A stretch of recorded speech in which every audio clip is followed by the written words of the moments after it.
for organizing this. Such an amazing job. Thank you so much. Okay, cool. Well, we'll go ahead and get started. It is 32. So my name is Megan Martin, and I am coming at you live from Berea, Kentucky, in Madison County, 30 minutes away from Lexington. And so you should be able to see on your screen a PowerPoint. It's got some leaves in the background, the title, Forage for Your Supper, Introduction to Edible Plants. Hopefully we're all in the right Zoom group. So we'll go ahead and get started. A couple of announcements. This class is being recorded and it's going to be made available on the Fish and Wildlife website for your access, but it is recorded live, so please don't make any murder confessions because I just don't have time to deal with legal issues, okay? Take lots and lots of pictures. Take pictures of yourself foraging, take pictures of your book, take pictures of the screen, and you can post them online using this hashtag you see, post them on Facebook, or you can send them to me because we really appreciate all these memories for the 25th anniversary of Kentucky Bow. I'm gonna have you guys find the chat box in Bow and write your name so that I know that you attended. We're also gonna use that as a drawing for something special. So right now, go and find your chat box and write down your name, full name, please.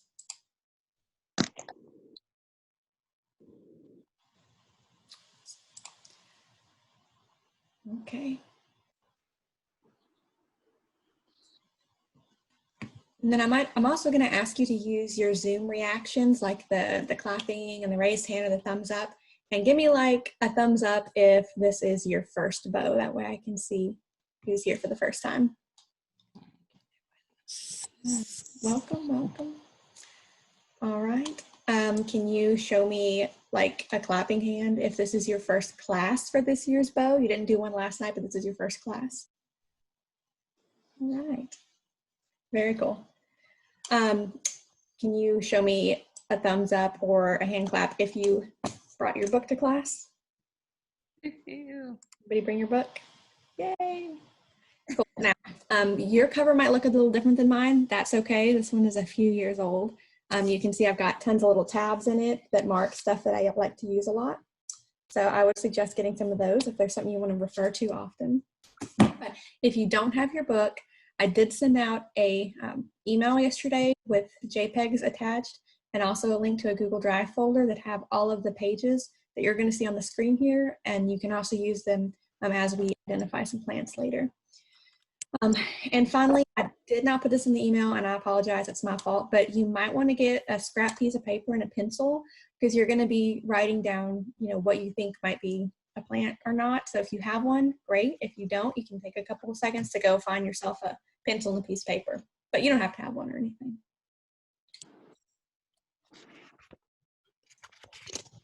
Okay, excellent. And finally, full disclosure. I am not an edible plants expert. I just know some stuff.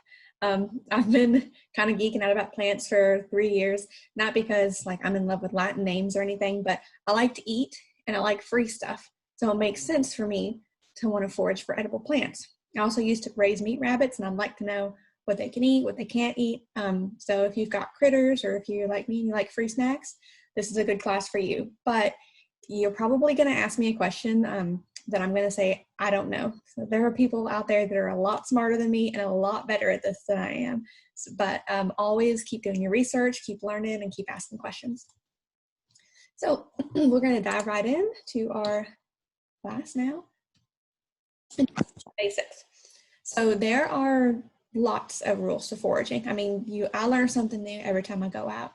But some good rules to start with are these 4 right here. And that's collect at least 100 yards away from a road, even a gravel road.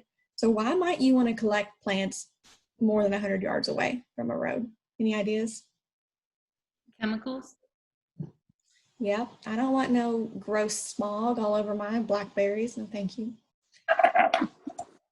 Yeah, there's like chemicals. Gravel dust doesn't taste very good. And also, you don't want to be the weirdo out there like trying to cut down sumac while people are zooming by. Someone's going to call the police on you. Leave 2 out of 3 of what you see. So this is a way for you to be a responsible forager. You don't want to go and like dig up all the ginseng and leave nothing for, to for the rest of the people or for it to not grow back next year. So whenever you are foraging, make sure that you do leave about 2 out of 3 of anything that you see. So, just be mindful of leaving some for nature too. Share your knowledge. I'd say this is probably one of the most important things about anything you learn in Bo is go and share that with other people. So I cannot tell y'all how much kids love to know, like, oh, I can eat this, like I can chew on the sassafras, or I can try this persimmon, and this one's going to taste really good, but this one's going to taste really gross. So there's all kinds of cool ways that you can share your knowledge, but do share your knowledge. And finally, be 100% certain that what you're harvesting is what you think you're harvesting. So how sure is sure? This picture right here, these 2 pictures on the right, would you consume this? Did anybody eat this? I hand it to you. Yes. Are you sure? Would you bet your life on it that this is edible? Yes. Yeah? Okay, you guys sound pretty sure. That's good because this is an orange. It's something that we all do recognize and we know is safe. And as you move forward in your edible plant adventures, you will see a lot of things that you get an eye for and you're like, that's definitely plantain, or that's definitely a pawpaw, and you would bet your life on it. But you do need to be really sure because some things do have poisonous lookalikes. Now, the things we're going to talk about in this class, they have either no poisonous lookalikes or very, very easy, surefire, 100% ways to tell what they are and what they aren't. So that's what we're going to talk about in this class. But as you continue your knowledge in the edible plant journey, you are going to have sometimes when you're not so sure. And so just remember, you might be betting your life on it if you put it in your mouth. So how to use your book. So there are lots of information in this book that you have. And these are just some of the things. So if you can see my mouse here on the screen, the color is up here in the top right-hand corner. So let's say that you find a purple plant and you don't even know where to begin or what it's called. You can flip through the book until you find the color purple and start from there. The name of the edible plant, there's the common name like coltsfoot, and then there's a scientific name. So coltsfoot might be called something else, in another part of the country, but that's a common name and that's a scientific name. The edible parts of it, like over here, so the leaves of the coltsfoot are edible. The dandelion, the flowers, buds, roots are all edible. And so you can see what are the edible parts right here. When you find it, so you can find yellow goat's beard from June to October, that kind of stuff. Or sorry, find the flowers from June to October. But here in the bottom right-hand corner, that's whenever you can find all the different edible parts of the flowers. And also where to find it. This book is really cool too because it's not just organized by color, but it's also organized by like location. So if I'm in a wet meadow, I can turn to page 254 and like all of these plants are found in a wet meadow. So the book is organized in a couple different ways, but where to find it is up in the top right-hand corner near the back of the book. And then it's also here in the description where to find it. There are some recipes in this book, but it is not an exhaustive list. We're going to talk about cattails later, and you could write an entire book about cattail recipes. But, use the internet, talk to your friends. I'm going to send out some recipes after this class is over to everybody for just a few things that we've talked about. But you can find recipes in the book, kind of, but that's not the only thing you can make with the plants. There are photos of the plant. Most of these are in black and white, but in the center of your book, there's some color photos. These are really helpful too. So not color photos of everything, but color photos of really common stuff. And then the symbols all the way on the left are what you can use the plants for. So like coltsfoot can be used for candy and tea and a spice. And that's a pretty handy way to see how many different ways that you can use a plant. There's a lot of symbols, but thankfully in the front of your book, there's an explanation for these symbols. So I'm not going to go over all these, but once again, they are in your book and they are in the JPEG that I sent out in your email. So is there anything on this list that you all are extra excited to try? Like you really want to find a plant that makes candy, or you really want to find a poisonous plant? I don't need to know why you need to find a poisonous plant. Remember in the beginning we talked about no murder confessions? What are y'all excited to find? Megan, I would love to find some sumac somewhere. I've been seeing you and Mary Ellen posting about the tea.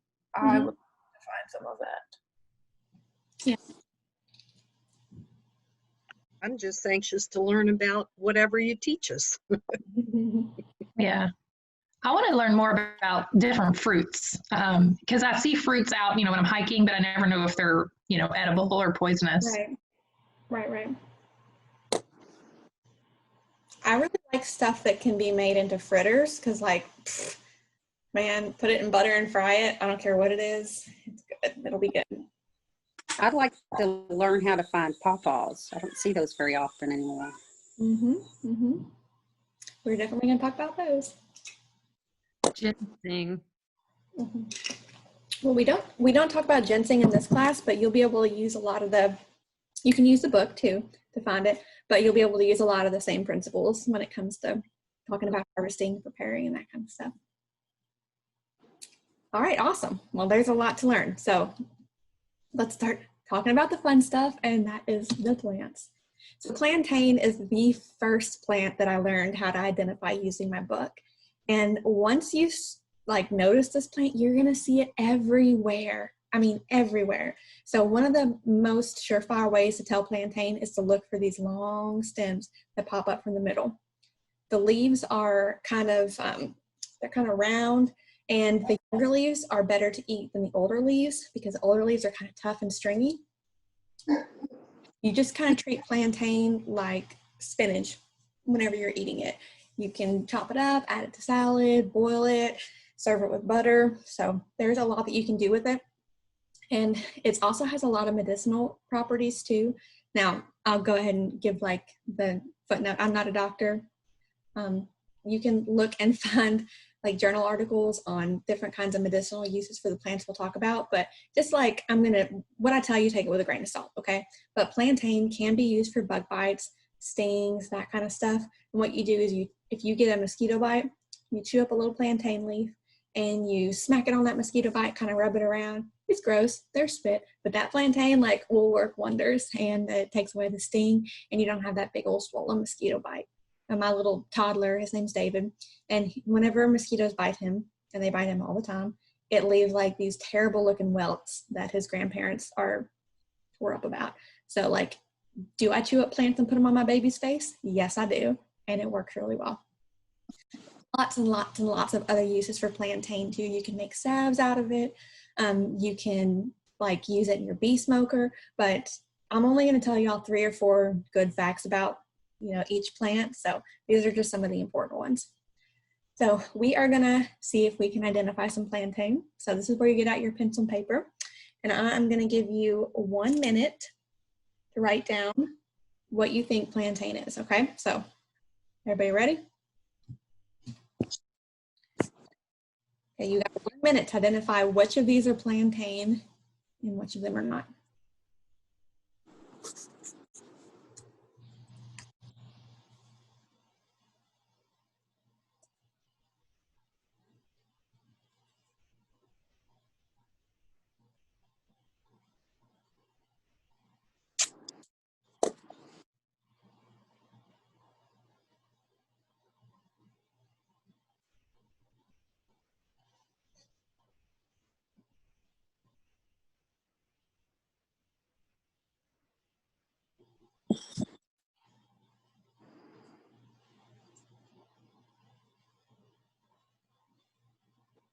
You got 15 seconds.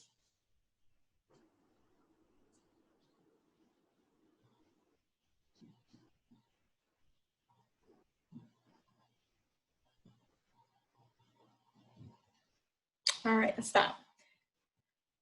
So anybody want to hazard a guess at what they think is plantain?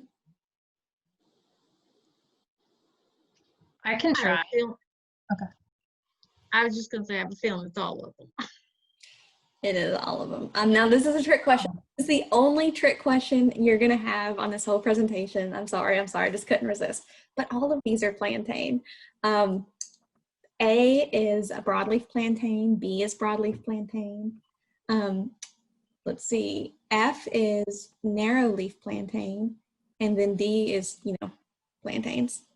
that are kind of like bananas. So totally different, but I thought it was a fun play on words. All of these are actually plantain, and C and E, they're a little tricky because they don't have those long stems. But whenever you are identifying plants, like context is everything. So like yesterday in class, somebody said that they thought C was a hosta, but it's a lot smaller than a hosta, but you can't tell that just from a picture. If you were up close and you could sniff it and like smell the leaves and look around and see if there was other plantain close by, then the context really is everything. Are we in South America? No. So, you know, we're probably not going to find the plantains in picture D around where we live. But yes, all of these are plantain. Now, which of these, I mean, there's no right answer to this, but which of these would y'all rather eat, including D? Probably D. D. D. I said excluding D. The others, you know, Oh, I've heard excluding D. Yeah. I would eat A. A. Yeah. A or C. A or C. Mm-hmm. Yeah, it does look like, it does look like, I mean, all of these are edible, but it does look like, you know, A, C, F, even E have much cleaner and softer looking leaves than B. So we probably don't want to pick plants from the sidewalk or from dog parks. You know what I'm saying? Or parking lots. So just keep context in mind as you're looking for plants. All right, like I said, that was the only trick question. So yellow wood sorrel is a really fun one. They have these small little clover-like leaves, the yellow kind of flower buds here, and then they have these, you can't really see it good in the picture, but these little tiny flower buds before they open. They might have a little bit of yellow at the end. They look almost like clover, but a way that you can tell a difference is if you pull them up by the root, they come out like a bouquet. So it's all connected, kind of like down like that. It's not like clover where, you know, you pull one up and there's nothing attached to it. So these make an awesome lemonade. You can sweeten it with honey or with sugar or with simple syrup, that kind of stuff. They're really rich in vitamin C, and they've been used to treat fever, scurvy, urinary tract infections, mouth sores, nausea, and sore throat. So wood sorrels usually grow in big clumps together. So whenever you do pull it up to make tea, I would just chop off the roots because then it'll make it taste like dirt. So chop off the roots. But these are also kind of sour, and just be mindful that they're sour because of oxalic acid, and that can be toxic when consumed in very large amounts. I'm talking, you're gonna have to eat a lot of wood sorrel, but just so you know, if you have anything like going on like gout, rheumatoid arthritis, kidney stones, maybe stay away from too much of this at once. So this is kind of what wood sorrels look like. Yellow wood sorrel is the most common you'll see, but there's lots of different kinds of wood sorrel. Let's take a minute and check out what we think might be wood sorrel and what's not. So I'm going to give you all a minute and a half for this one, and your time starts now.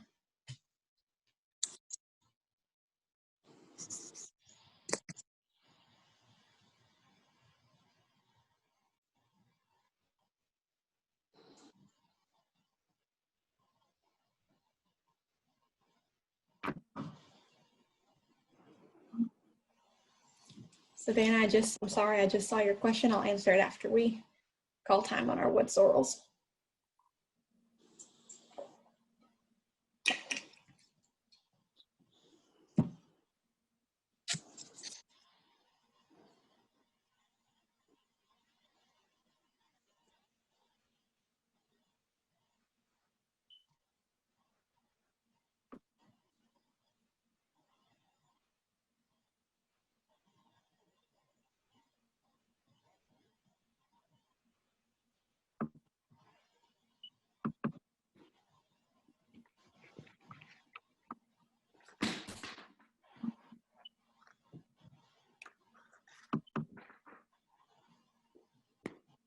You guys have 20 more seconds.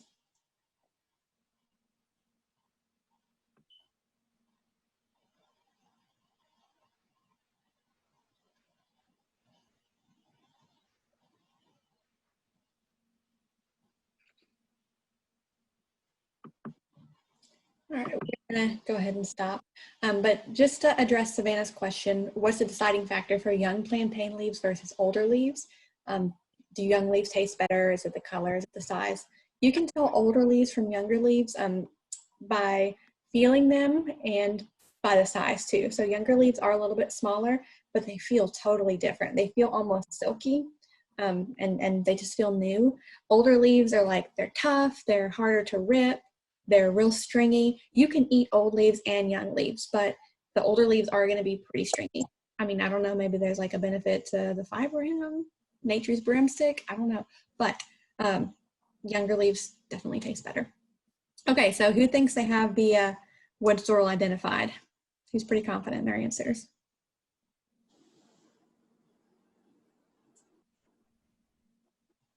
I'll try. Okay. Yeah, So I B, think D, it's, and F. Go ahead. no, you go ahead. It's fine. I said B, D, and F. Okay. What do you think, Alice? I was going to say B, D, F. And I think G and H are also. All right, those are good guesses. You were close. B, D, E, F, and G is our wood sorrel. Okay. And then A and C are different varieties of buttercup, and H is clover. So H is tricky because it is, they do look very similar, but remember we talked about context is everything. So if you saw the H in a big old field, there's no yellow flowers to be found. They don't have that bouquet bunch up near the bottom here with a, long singular stem. And I think Okay. so. G also is a little confusing because you can only see it from the top, but underneath it, you would be able to see that there's just one stem. Also around it, it looks like it's a little bit drier. There's not a lot of grass around it. Wood sorrel grows in areas like that too. E and F are actually pictures of the same plant, just different parts. But you can see the little flower buds here that haven't opened up yet. So. Yep, A has a different kind of leaf shape, and C doesn't have the right leaves at all. Do y'all have any questions about wood sorrels? They really are good if you suffer from canker sores and wood sorrel tea. The more concentrated you can get it, the better, because it really does help, like canker sores and stuff, fever blisters, that kind of thing.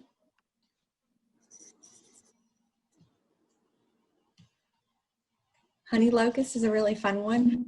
Now, honey locust, there's not really a ton that you can do with it. Like, it doesn't make good jam. You don't want to put it in a pie.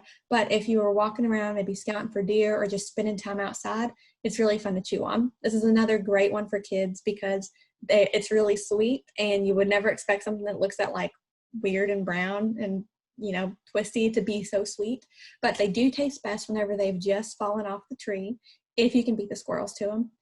Or you can even pick it up off a tree, but oftentimes the trees are really high, so you just have to wait for them to fall down. They are eaten by all kinds of animals: goats, possums, squirrels, crows, deer eat them too, and they're often planted around like food plots or in the cattle pastures because they're very high protein. So when you're walking along and you see one of them on the ground, you're probably going to see a bunch of them on the ground, and you'll see a bunch of little teeth marks from squirrels too.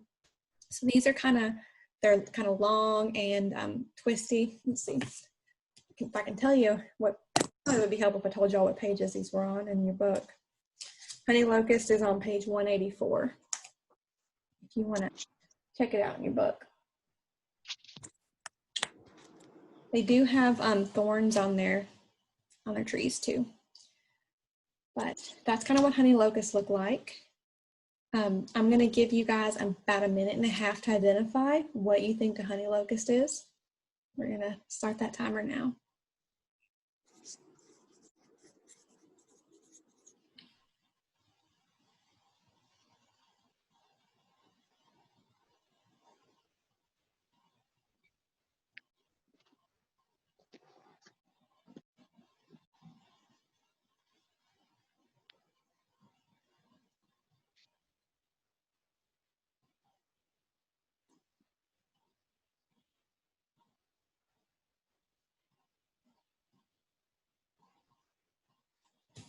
A is black locust. Do what? I'm just guessing. It's okay. I see a catawba tree.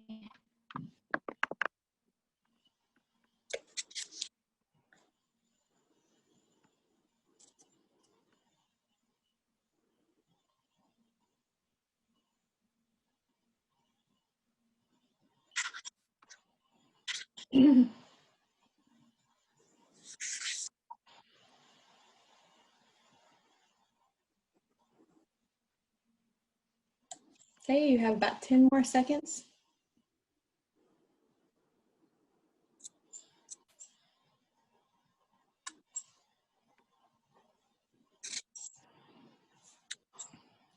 All right.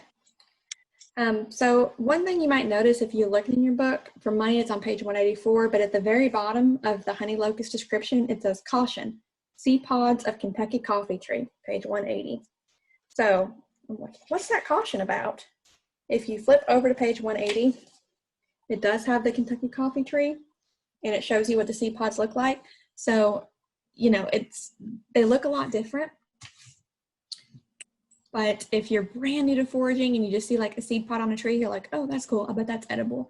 You just need to know, you know, even though Kentucky coffee tree seed pods are edible, they're edible in a different way. So A, C, E, and H are honey locust seed pods. B and G are catalpa, so good call on that one. And D and F are Kentucky coffee trees. So A is a little tricky because they're really small, right? It's not what you would expect. But once again, context is everything. So if you were able to see the rest of that tree, you probably would notice that there are seed pods that look a lot more like C and H and E you would typically expect to see. Catalpa trees, they look like big old worms. They're much more round and not flat like the honey locust seed pods. And then Kentucky coffee trees are much smaller, they're wider, and they are not really twisty like the honey locust seed pods. So the best way to eat these is to kind of peel off that stringy part right here, like you're peeling a green bean almost, and open it up and then chew on those pieces. They'll be like a kind of a really thin layer of pulp. You don't want to eat the seeds. I mean, you can, nothing's going to happen to you, but they don't taste like anything. But kids love that kind of stuff. This is a bonus. This is the cutest thing ever. When I was searching for pictures of honey locust seed pods, I found this really cute craft. So it looks like it's made out of feathers and acorn tops and the seed pods, but I just think that's adorable. I would love to make that. Okay, do y'all have any questions or comments? Or... When do you normally see those, the honey locust pods? Can anybody find it in the book? I don't have my book, I'm sorry. No, you're fine, hon. September to February. In the book, yeah. Yep, September to February. And let's see, if you don't have the book, like I said, y'all, the email that I sent also has JPEGs of all of these book pages that we are using. So you can print those out and take them with you if you do decide to go foraging. There's also lots of apps online, that you can use to identify edible plants. But I do like these because if I am walking around in an old field, there's literally like a list of what you can find in an old field, and that's a good place to start if you have no idea what you're doing to start out. Sometimes I still have no idea what I'm doing, but is the honey locust.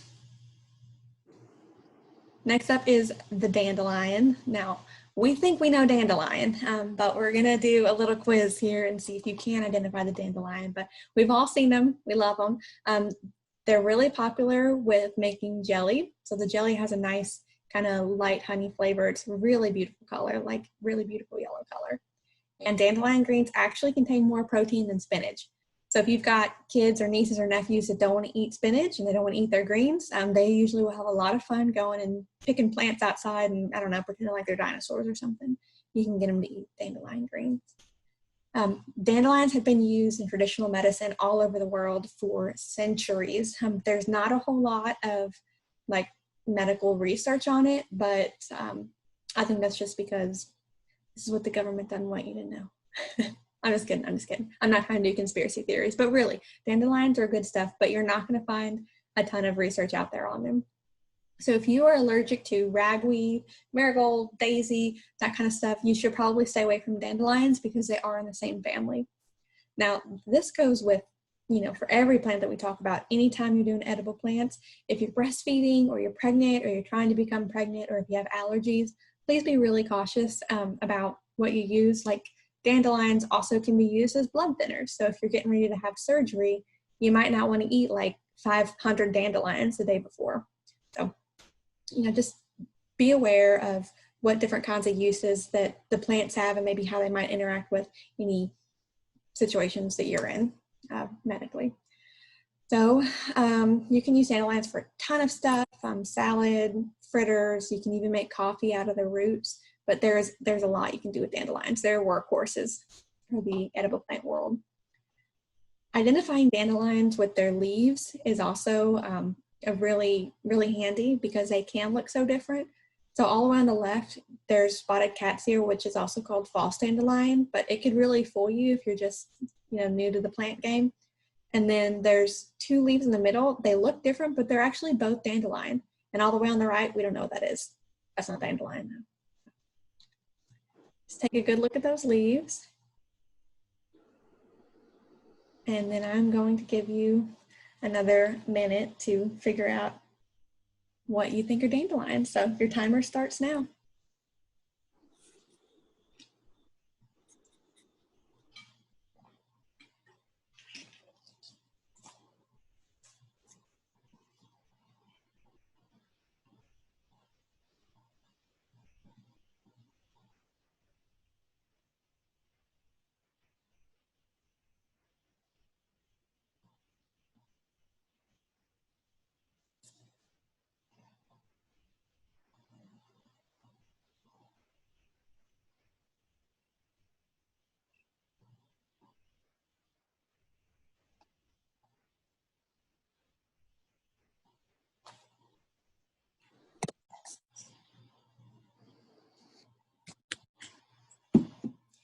Got about 10 seconds.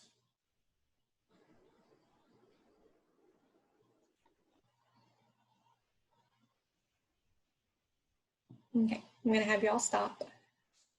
So here's our correct answers, and here are our dandelion imposters. So A is false dandelion, E and F are coltsfoot, and G is ragwort. So there's only 3 pictures of dandelions on here. Was there anything that made this harder for you all, or was there anything that made it easier to identify dandelions? What do you think about this part? I had trouble. I picked A. As a dandelion? Yes. Now, that is really tricky. I think that's the hardest one on here. But if you look at the leaves, it does have, it doesn't have that dandelion, they're way too round right here. So that fooled me too. But the leaves are definitely key for identifying this one. And if you were able to pull the stems and kind of open them, dandelions, their stems pull apart almost like string cheese, and they're kind of wet inside. We've all pulled dandelions apart before, but those in picture A would not feel the same. So don't be afraid to rip open a few plants to figure out what you're looking at. I thought F was also pretty tricky because that looks like dandelion, doesn't it? But there's no, the leaves aren't right and the stems are way too short. So if you don't feel good about something, just move on past it or take a picture and send it to me and we'll try and figure it out together. C, that picture of a dandelion that's just starting to open up, those are the best for if you're gonna fry them. So if you batter and fry dandelions, try and get those ones that are just opening up, and those are definitely the best. Now you can do the full open yellow heads of dandelions, but those little ones are the best. They taste a lot like morels. If you've ever had any of the landfish, the morel mushrooms, once you fry them, they're really good. And then those are dandelions. Do y'all have any questions about these? Oops. Those ones that you said you fry up the flour, the tips of it, or the Shannon, it sounds like you're cutting out a little bit, but I think what I heard you say was, how do you fry them? Is that right? Okay. Well, so you can, there in the book, it gives you like a miniature, no, tip of the flower only. Yes, you can fry the stems. They're really stringy. So you can eat it, but for the best, just want to do the tip of the flower. Make sure that you do wash dandelions because there may be little bugs hiding in them. Or, you know, eat them unwashed. If you want to eat bugs, that's your personal choice. I'm not going to thank you. Let's talk about cattails. Now, cattails are, they're the real rock stars of the edible plant world. Every single part of the cattail can be used for something. So page 158 has an entire page dedicated to how to cook cattails and how amazing they are. I didn't even bother putting like different points of what cattails can be used for because they can be used for everything. So I am going to make sure that I am sharing my computer. Share my computer sound on Zoom. Got it. And we're going to watch a little video of a woman who's harvested cattail and has made an entire meal out of it. And I'm going to put the link in the chat box. That way you all can go and look at the recipe she's used.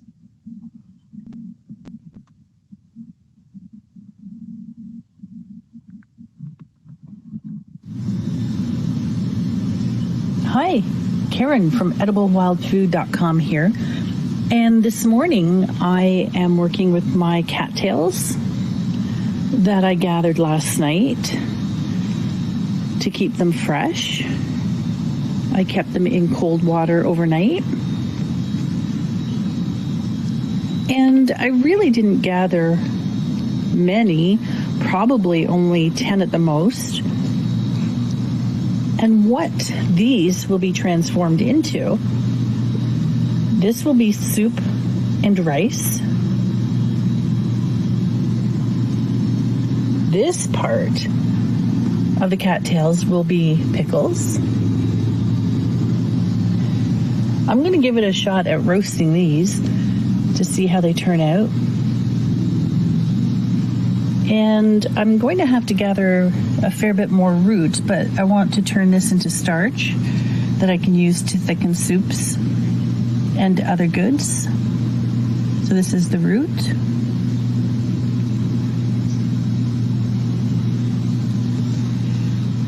And I like to just keep this as it looks kind of nice. And ultimately what I will probably do with those is break them down and dehydrate them. So, time to get busy in the kitchen.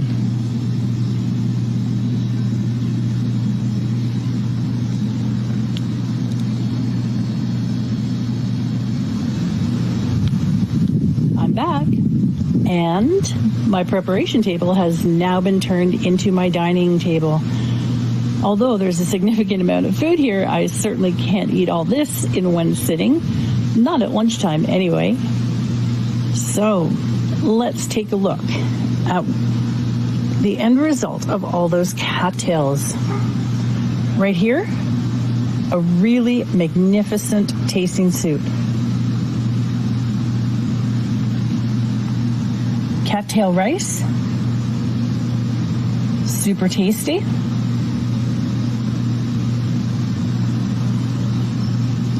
And look at those leaves, roasted leaves. If you are on a gluten-free diet, this could be a great alternative to having crackers with your soup. And back there are the pickles I made. But these have to sit in the fridge for 2 or 3 days before I can enjoy them. But that's okay. I just wanted them out here to show you that from a few cattails, look at all this food. Although there's a lot more in the kitchen. But just wanted to show you some serving sizes. Cattails. How to harvest, how to enjoy. Thank you so much for watching. I truly appreciate your support.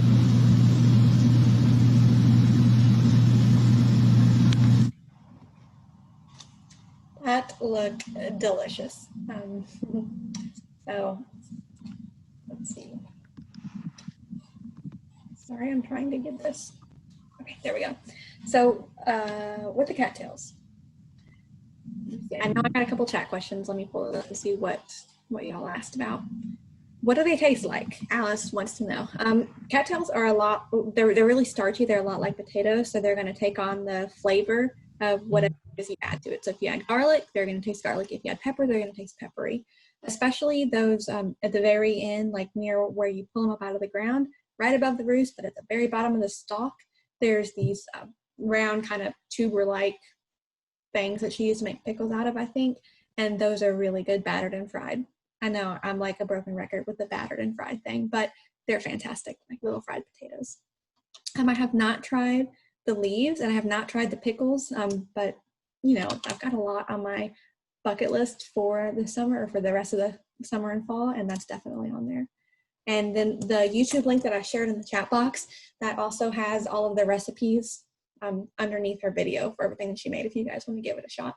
So every part of the cattail can be used. Even the fluffy white part can be ground down into flour. But the thing is, once again, be mindful of where you're pulling your cattails from. You don't want to pull cattails from the Ohio River and use those in your supper, because that would be a bad idea. Kathy asked about the brown portion. So those are the things that look like little hot dogs. You can eat those too. Let's see, if you bust them open, there's like the floury, kind of the seeds, and if you dry those out, you can grind them up and use them for flour. So there's after it right here on the page, it says, after it's sifted through a strainer, the pollen makes an excellent protein-rich flour when mixed with half and half with wheat flour. So dry the pollen thoroughly before use. I mean, you could spend all day on cattails. But like I said, this is not an exhaustive list of all the different recipes that can be used.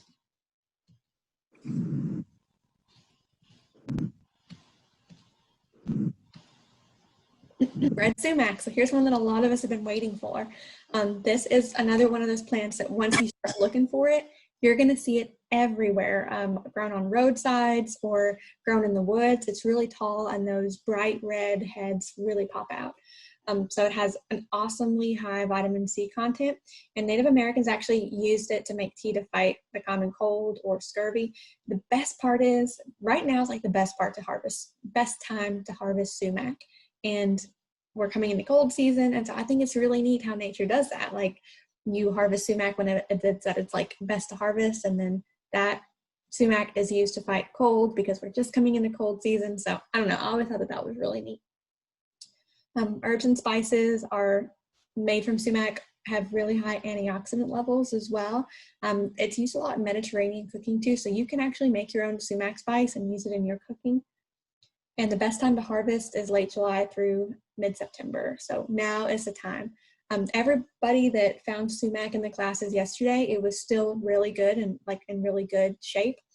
But you'll know sumac is really ripe because it looks plump. Like, think about the difference between a really nice grape and a shriveled up raisin. So good sumac looks nice and plump. And it also has a lot of tartness to it because it has that same oxalic acid that the yellow wood sorrel has. So every time it rains, it does wash away a little bit of that kind of powder on the sumac that gives it such a nice, intense flavor. So as you're harvesting it, you can try a little tiny piece, and if it makes you go, it's too sour, then that means that it's just right for what you're getting ready to use it for, whether that's jellies or teas or what. You do want to wash sumac before you eat it, but just wash it really gently in cold water, but wash it to get the bugs and dirt out. Unless we've already established you want to eat bugs, that's your choice. So the sumac is, it's useful for a lot of stuff. I actually have some sumac jelly here that I made. It's got a really pretty color. The computer screen does not do it justice, but it's kind of tart and a little bit floury. So it's great for stuff like thumbprint cookies. And this is actually going to be one of the giveaways in class. So we're going to draw names for everybody that came to class, and somebody is going to get some sumac jelly in the mail from me. But I'm also going to send you recipes after class is over, and sumac jelly will be one of them. All right, let's see if you can identify some sumac. So it is on page, let's see, Let's see what page it is on your book. And feel free to put it in the chat if you already have it pulled up.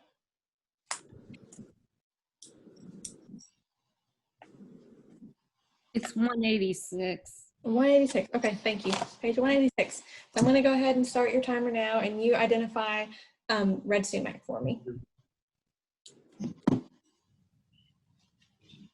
Clara, I'm going to give you back our engagement ring. I can never marry you. I love another. Clarence, give me his name and address. Clarence, do you want to kill him? No, I want to sell him the ring. I don't know, y'all. I don't know. Brenda, it looks like you're on speaker. Or I went ahead and muted you, but.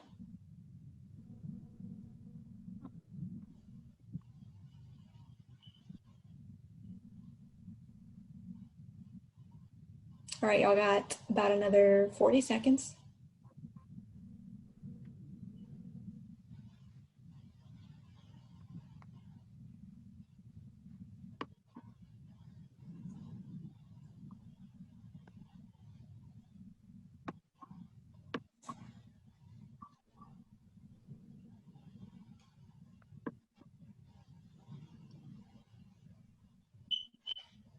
Okay, 10 more seconds.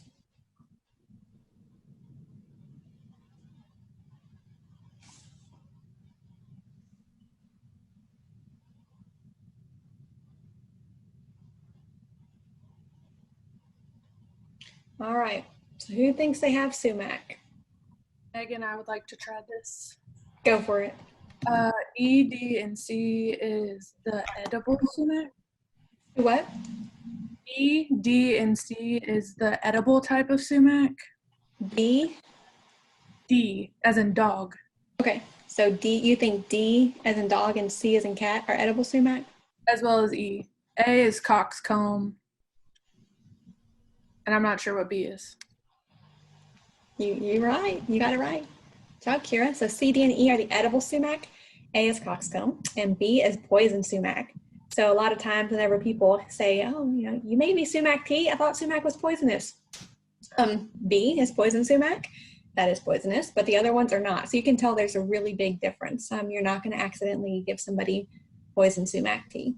Now, A is something that you'll see, in like landscaping and stuff, and it does have those bright red, kind of similar shaped heads on it, but it's not sumac. And once you get up close, you'll see it doesn't have those little berry looking clusters on it. It's not actually berry clusters, but it looks like a berry, but they're like hard. Now C is a great example of a good looking sumac. This has probably got a lot of flavor to it. The little hairs on it kind of trap those like dust that gives it such a good flavor. E is the sumac you're probably going to see a little later in the fall. It still looks pretty good. It still looks nice and plump. And then D looks a little bit like winter sumac to me. Same stuff, just in the winter, but see how it looks kind of shriveled up and brown? It's probably not in the best shape to make tea or jelly in, but you could eat all of these. Do y'all have any questions? Okay. You really are going to see this everywhere. You're going to be driving down the road and screech to a halt and run out into a field to go probably pick some because it's everywhere.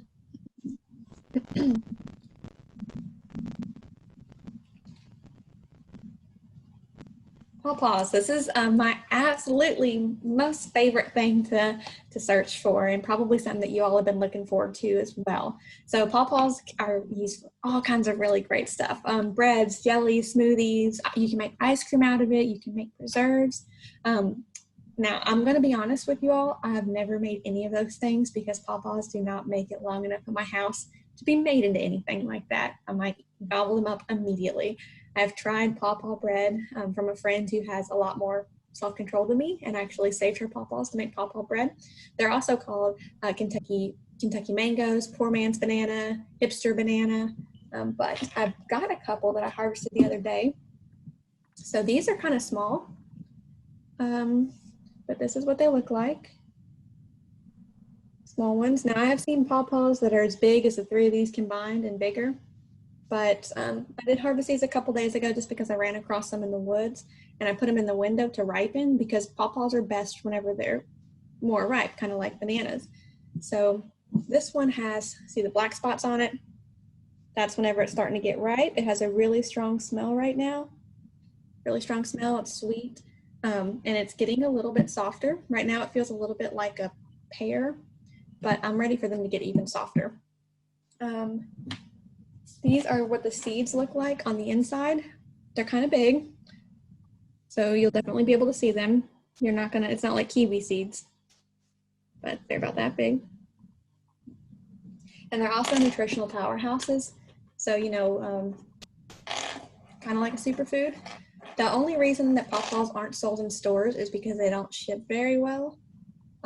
But they are phenomenal. People will buy them at farmers markets. Old timers love pawpaws. If you bring your great grandma a pawpaw, you'll be her favorite great grandchild. But they were really, really popular back in the day, but now a lot of people haven't ever heard of them. So they're a great way to introduce people to how exciting foraging can be. Because I'll tell you what, the first time you all find one of these, shake it down from a tree yourself or pick it up off the ground, and it's a great day. Now, I eat the skin of pawpaws and spit out the seeds, but some people swallow the seeds like watermelons, but they're a little too big for me. And some people peel them, but I just eat the skin. I think it gives it a good taste. Pawpaw leaves also smell a little bit like bell peppers. So if you're not sure if it's a pawpaw or not, then crush the leaf and it smells like bell peppers. Do you all have any questions about this? What kind of places do they grow? What kind of what? Places? Where would you find a pawpaw tree? So if you look at this picture we took from the book over here, the white square, it says that they're found in rich soil, stream banks, and woods. So if you're looking for pawpaws, the best advice I can give you is find a local wildlife management area, and before you go, check out an aerial view, look for the creeks, look for the streams, and start walking those creek beds looking for pawpaws. Keep aware of your nose too, because you might start, especially now, you might start to smell them as they're dropping and kind of rotting on the ground. Have you all ever walked past maybe like an apple tree and you smelled the sweet smell of apples that are rotten on the ground? You might smell something like that for pawpaws too. Where you find one pawpaw tree, you're going to find a bunch of them, and usually downhill too, because once the pawpaws fall off the trees, they roll downhill, or they're eaten by animals and carried through the woods, and their seeds are dispersed, I'll put it nicely, by the animals. So where you find one pawpaw tree, you're probably going to find a lot of pawpaw trees. But check out your local WMA and look by the streams. Now, if you all are anywhere close to Madison County, the rich Miller Welsh Wildlife Management Area, there's a couple places that have humongous stands of pawpaw trees. I'm talking hundreds of them. I can show you where those are at, but it's a good place to harvest them. Any recommendations on how to keep them from getting overripe too quick? I feel like they're almost like avocados. It's like they're not ripe, and then they're rotten. Right. Put them in the fridge. So okay. Fruits, if you want to slow down the ripening process, you can put them in the fridge. You can freeze pawpaws. They're like bananas. They will freeze well, but they won't look pretty when you pull them out. They're not going to have that pretty green skin. It'll probably be black, but you can pull it out and make pawpaw bread with it. So kind of think of them like bananas. And if you want to speed up the ripening process, you can either put them in a window or put them in a little paper bag on top of your fridge where it's kind of cool and dry. What other kind of questions do y'all have about the pawpaws? I'm telling you, these are like the rock stars of the edible plant world. Finding these, you'll feel like you're finding gold. Another key thing that I look for whenever I'm looking for pawpaws, and you can scout for pawpaws all year round, especially like in the early summer before their fruits have dropped. If you're walking around and you think it might be a pawpaw tree, these big leaves that are kind of droopy are really dead giveaways. And at the end of the leaf, like right here, they have something called a terminal bud. And you'll see a picture of it on the next page when we try and identify a pawpaw, but those terminal buds are also a good giveaway of it's a pawpaw tree. So I'm gonna go ahead and flip to where we're gonna start looking for pawpaws. And they are in the book on page 192. Okay. So what do you think is a pawpaw and what is not?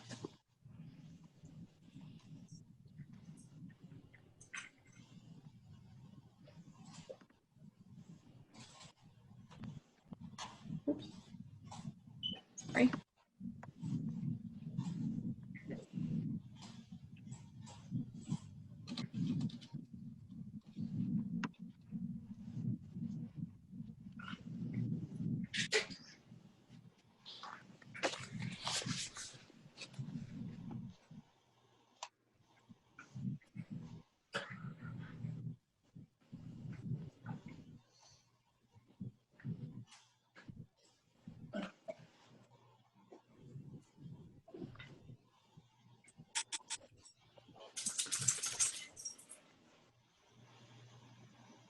You guys have about another 15 seconds.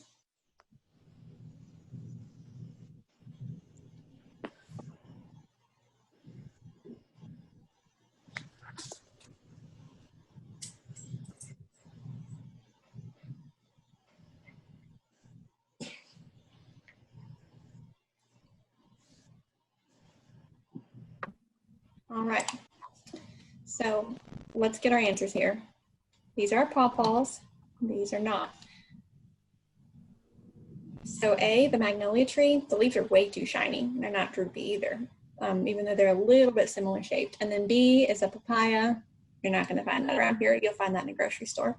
I thought that you could see a better picture of the terminal buds on a pawpaw, but since you can't really see it that well on this thing, can you all see my Google screen if I pull it over to this screen? Can you see it? Yeah, okay. Fabulous. So these terminal buds on the end of pawpaws, right here, look for those whenever you're scouting for pawpaws. This is what they look like close up. That's a good picture. Hey, Megan. Yes. I did find one last year when we were scouting for turkeys, and I took a piece of the tree off and took it to my extension office, and they identified it. That's awesome. It's also really common if, whenever you do find pawpaws, you might find a whole stand of trees with no fruit on them. And that's because pawpaws need two separate trees to cross-pollinate. And pawpaws send roots out underground and then trees come up from those roots. So if you see a stand of 20 different trees, it could actually all be the same tree growing from the same root system. If there's no fruit anywhere to be found, then it probably is just the same tree and there's no other pawpaws around, close enough to cross-pollinate. Another reason that you might find pawpaws without fruit on them is because pawpaws are pollinated by flies, not bees, not wasps, but flies. So if you have some that you want to, grow fruit next year, an old farmer's trick is to tie something dead to your pawpaw tree. So that'll bring a lot of flies so they pollinate for you. So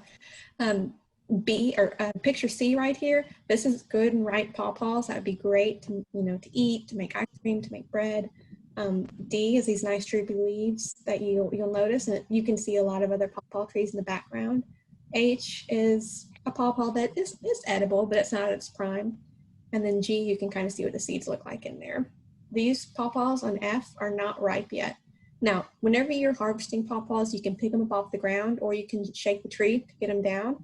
But whenever you shake the tree, just shake it a little more gently because you don't want the unripe ones to fall down too.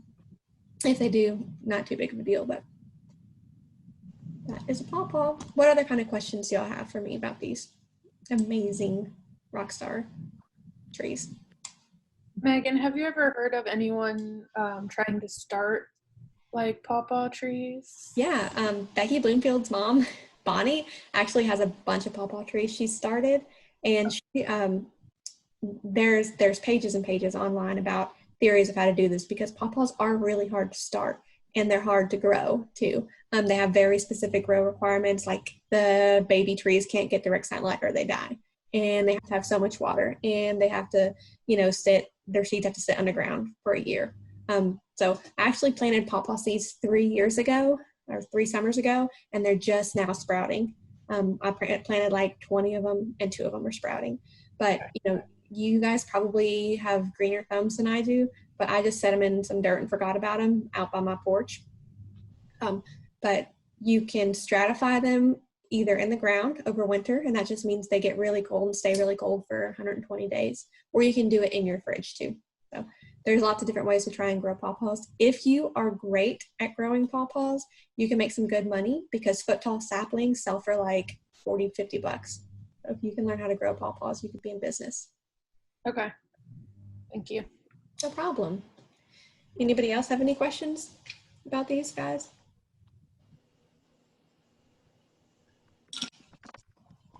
All right.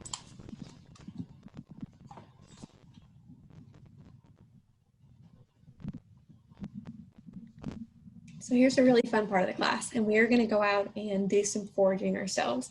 So everybody has, if you have a book, great. If you don't, that's okay. Like, use the internet.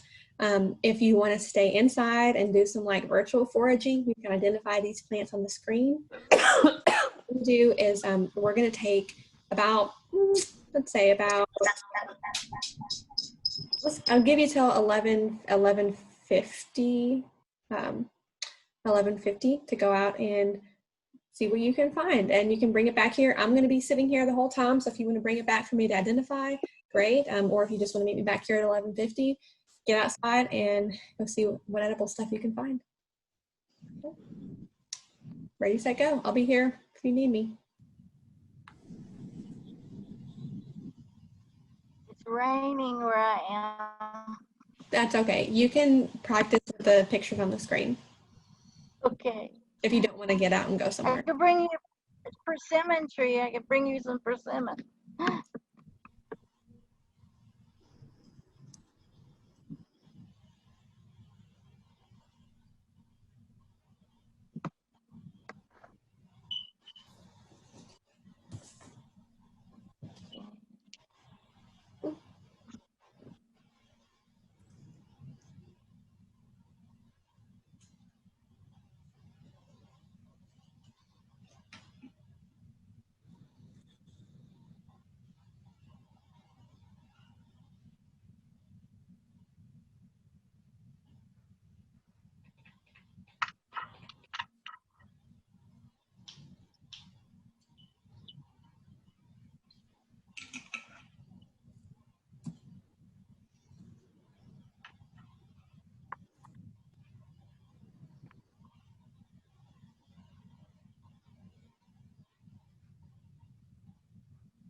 I'll be right back, y'all. Don't have too much fun without me.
If anybody has found anything yet, I totally want to see it.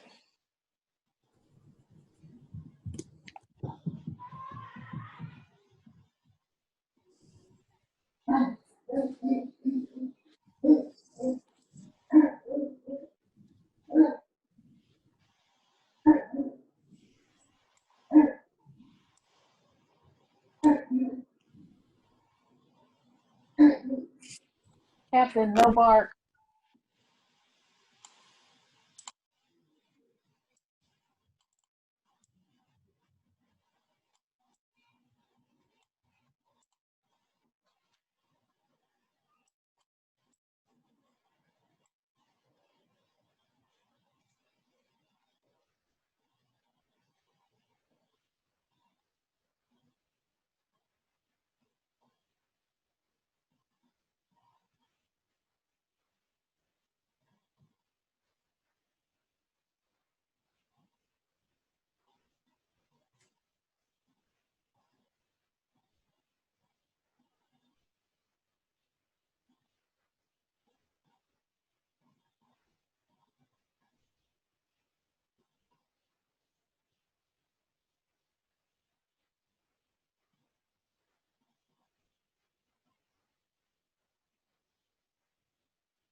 Can you see that photo?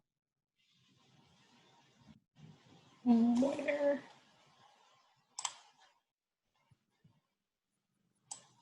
I don't see a photo. Sorry, Melissa. No. Oh. I was trying to share and it was not working. Oh yeah, so I found those in an old sandbox. Melissa, I think your camera's off. I asked, let's see.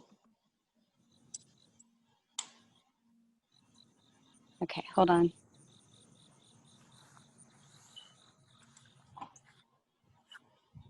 I took a photo. I was trying to share the photo, so I don't know if it would be on camera. I saw one. It looked like strawberries. Yeah. Wait, I can't see anything but people. Me neither. Can you see that one? Yeah, I see it. Oh, there it is. Yeah. Okay, I see it. That I don't know what that is. That's growing in my pine tree. Is I it don't know purple? if that's anything edible. Yeah, it's kind of a purplish pink, or pinkish purple. Let's check our books. Purple section. And my book apparently is medicinal, the Peterson medicinal guide, not the edible. So probably some overlap, but that's good too, though. yeah.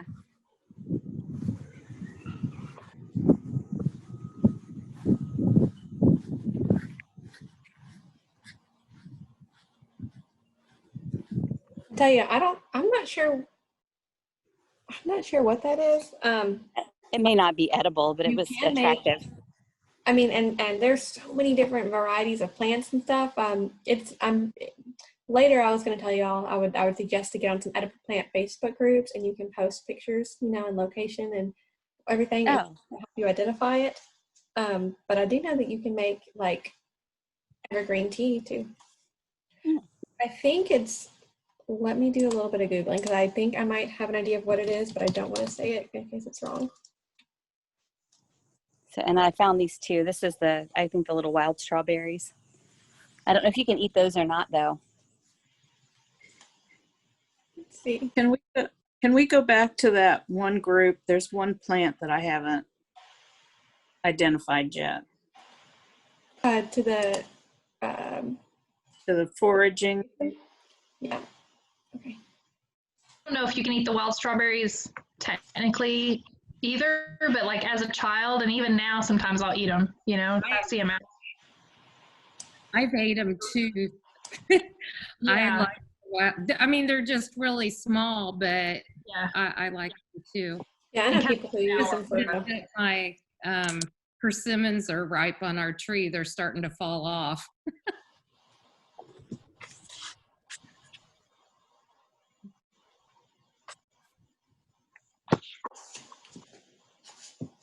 And then I got a weed.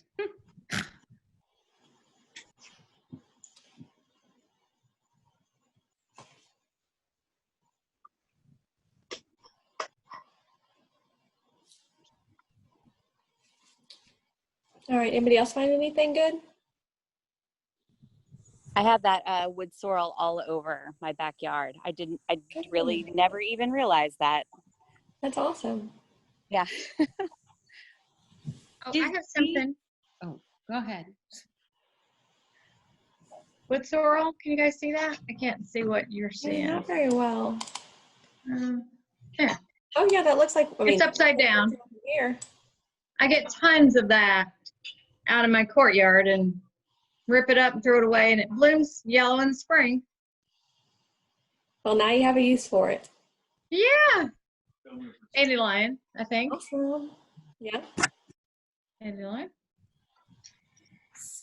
We have these trees. I believe they're Japanese dogwoods. They have these little berries on them. Mm-hmm. Those are edible. And I hear are good to make wine with. My husband's going to try that. Oh. And I know we talked about the Kentucky coffee tree for something else, but that's a sprig, I think, off of the Kentucky coffee tree. Would you guess that's correct? What's it's kind of a little hard. It's a little blurry, so it's a little hard to see. What does a berry look like? Is it smooth? It's red, it's smooth, it's got a little bump on the bottom. Would it be a spice bush? Oh, maybe it's a big tree, but check out spice bush in your book. Crush the leaves up. What's it smell like? The leaves smell a little spicy. If you have a spice bush, I'm going to be totally jealous. I think I planted a spice bush in the back, but that's something I just bought. It's all spicy? No, it's not spicy. Okay, well, I'm not sure. It'd be hard to. It's kind of hard to tell without being there and being able to check it out. But you know, I was telling everybody else. I would suggest that you guys join an edible plant group on Facebook, or edible plant identification group, because there's tens of thousands of people on there who are much better at this than I am, and much smarter than me about plants, and they can identify things pretty good. And by seeing so many edible plants on your newsfeed all the time, you'll get better at it too. What other stuff do y'all find? I have a couple of them that are really similar. And I took another class, and I think that one of these is edible. Do you have any idea what they are? They're like a viney. They grow like flat on the ground. Is it called? I think it's called spurge. Yes, there's two different types. I think one is edible and one is not. Is that correct? I mean, they are spurge, which I can't really tell from the screen, but some types of spurge are edible, some types aren't. But that's another like vastly debated thing you'll see in the Facebook groups or online forums is how to tell which are which. And then some people will be like, oh, well, I eat every spurge I come across. So I think it's a difference between the color of the actual stem part, the red as opposed to the pale. Yeah, that's why I stick to stuff that doesn't really have a lot of variety or an edible or or a toxic lookalike in this. But yeah, there's just, I mean, so much. Sorry, the sun is making my face look weird. Megan, is the mulberry tree? Yes. Okay, good. I do have one of those trees. And then the persimmons are just now getting ripe too. Awesome. You want me to go ahead and to hear. I'll go ahead and give you all the answers for our virtual foraging right here.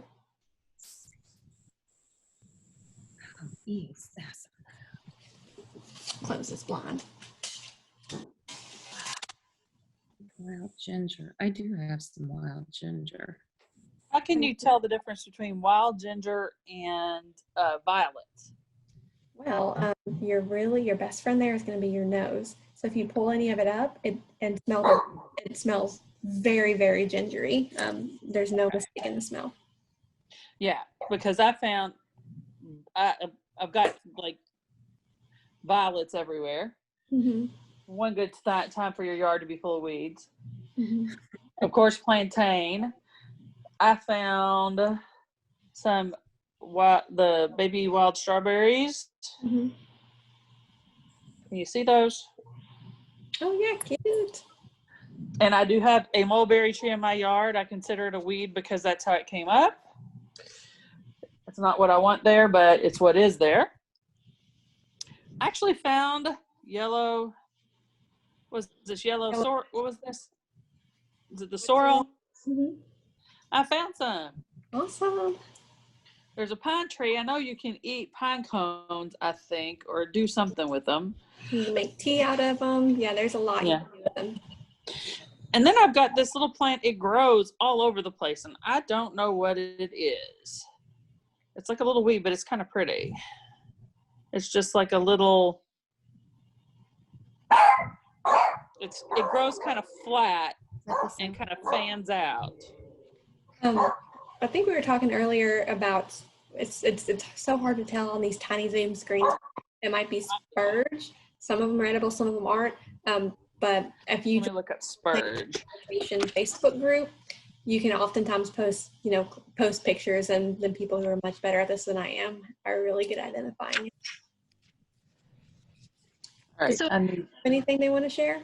I have a question. So mulberries, are they completely 100% edible? Yeah, I mean, they're edible.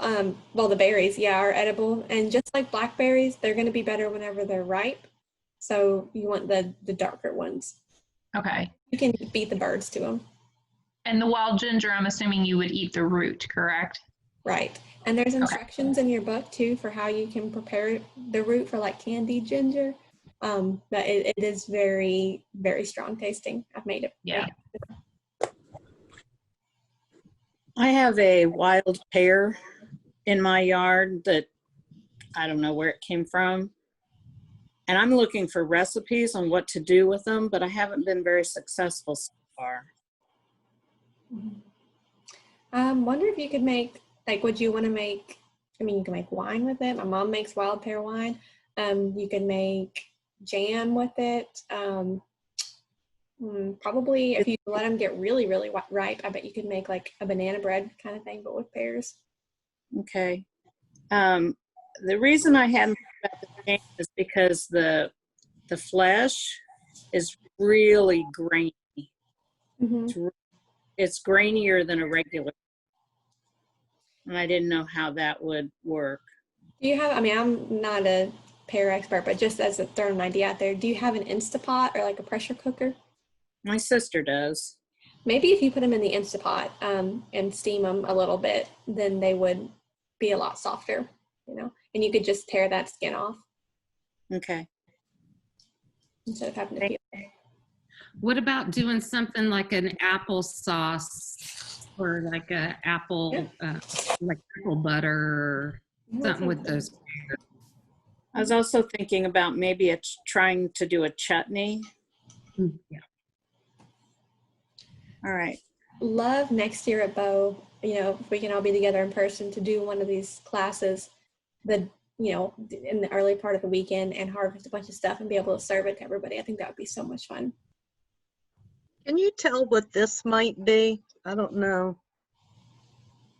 That looks a little bit like passion flower to me. Let's see if it's in our It comes up in a cluster of them by the sidewalk, in the sidewalk crack, or by my patio.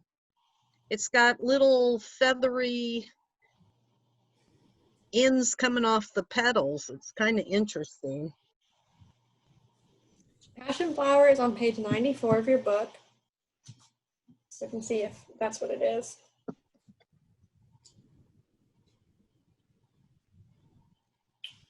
Okay, so passion flower has page 94. That's kind of what it looks like.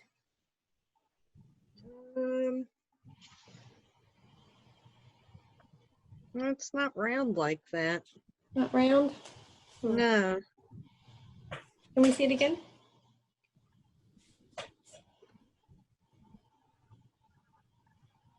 Oh yeah, it has 4 different parts. I don't know. And it's kind of a pinkish purple, right? Yeah, some are white, and this one particularly has a little purplish color to it. And it has little, looks like little wisp of hair coming off the petals. Okay, check out page 96 and see if it looks like Trillium.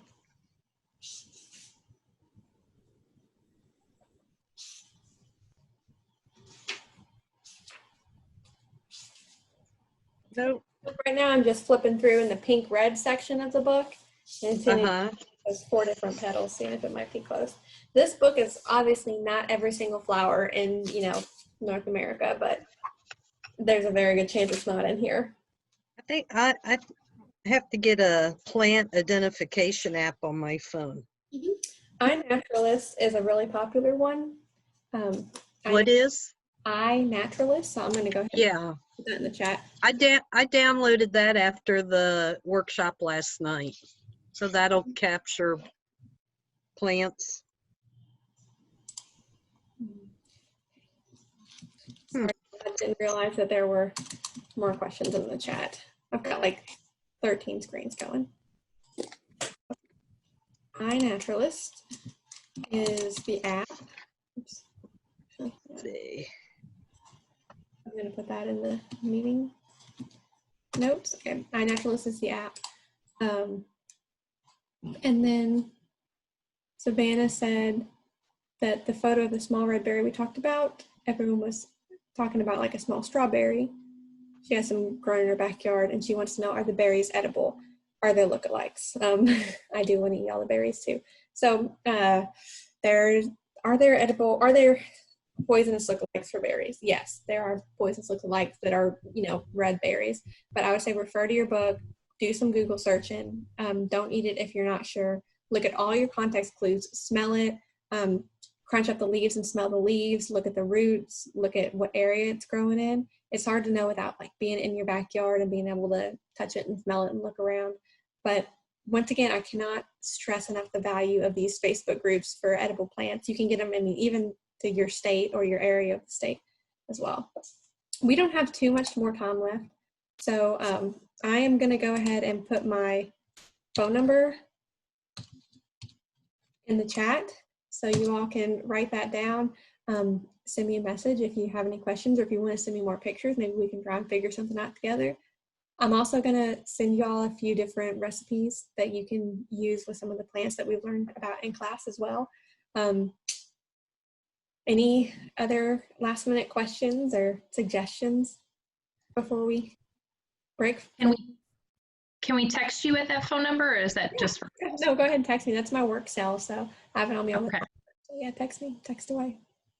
But before we go to, I'd love to take a picture for the Fish and Wildlife team, if y'all don't mind. So if you don't want to be in the picture, feel free to put your cameras off. But if you do want to be in the picture, grab something that you foraged and we will take a picture together. Okay, everybody got their forage stuff?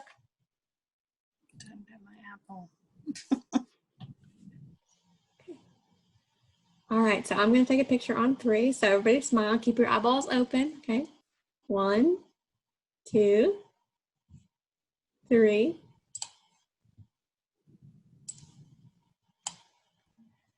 All right, let's see. Let's see if everybody's eyes are open. Oh my gosh, we are the cutest. I thought yesterday's class was the cutest, but today's class is definitely the cutest.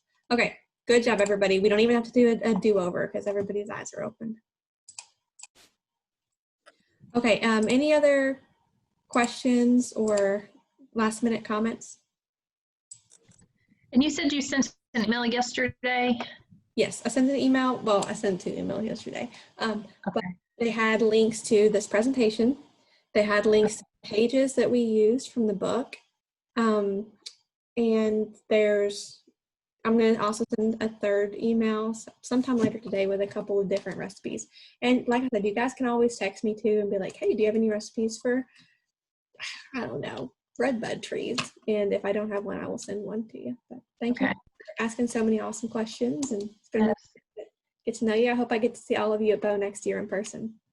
Yeah, thank you so much. I don't know that I got your emails though. Is there any way to resend those? Yeah, sure. I'm going to put my email in the chat box too. Okay. If you get my email, shoot me an email from your email address and then I'll reply with your emails. Now I'm going to stay on the Zoom call until everybody hangs up. So if you wanted to hang back and ask any questions or talk some more about plants, I'll be here. But other than that, if all hearts are these, thank you so much for attending Edible Plants 101, and I hope you guys have happy foraging. Thank you so much. This was great. Thank you. Good. Thank you. Thank you. Thanks, you. Megan.